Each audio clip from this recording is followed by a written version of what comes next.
For my pork stroganoff recipe, we're going to use Helen Browning's organic tenderloin pork. So checking over this tenderloin, I personally like to get this sinew off because when it cooks it can crease up and can get a little bit rubbery. So take a little bit of time, be careful, really sharp knife, and just try and remove as much of that as you can. You can season after if you want. I just quite like to seal my meat because we're going to seal this meat off.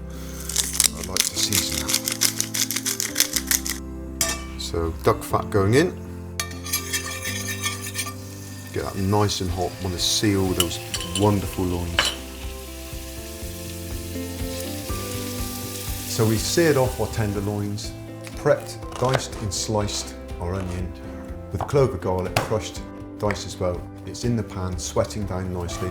Don't want to overcook that, just let it sweat down, let it release its sugars in readiness to get prepared with the mushrooms. Chop them up nicely.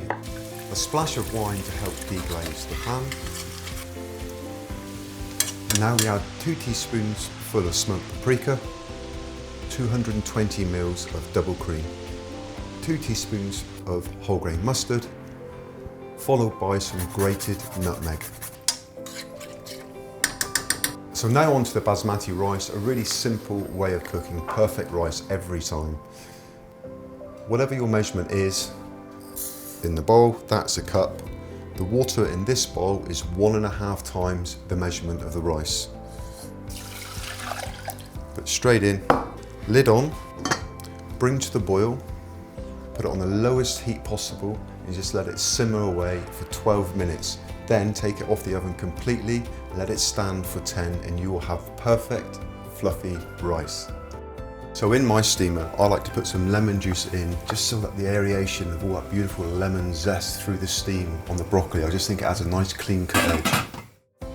The tenderloins have been resting for about 10 minutes. I put these in the oven for about 30 minutes at 200 degrees C. But remember, it would depend on how much you seal them off because you're cooking them already. Keep your eye on them. I've got a thermometer pen because ultimately pork, I think, cooked at its best is 70 degrees. I'm hoping when we cut open the tenderloin, there'll still be a little bit of moisture there, which will be lovely because we're going to put this back into the stroganoff and stir it through. This is my pork stroganoff dish using basmati rice, Helen Browning's tenderloin of pork and broccoli.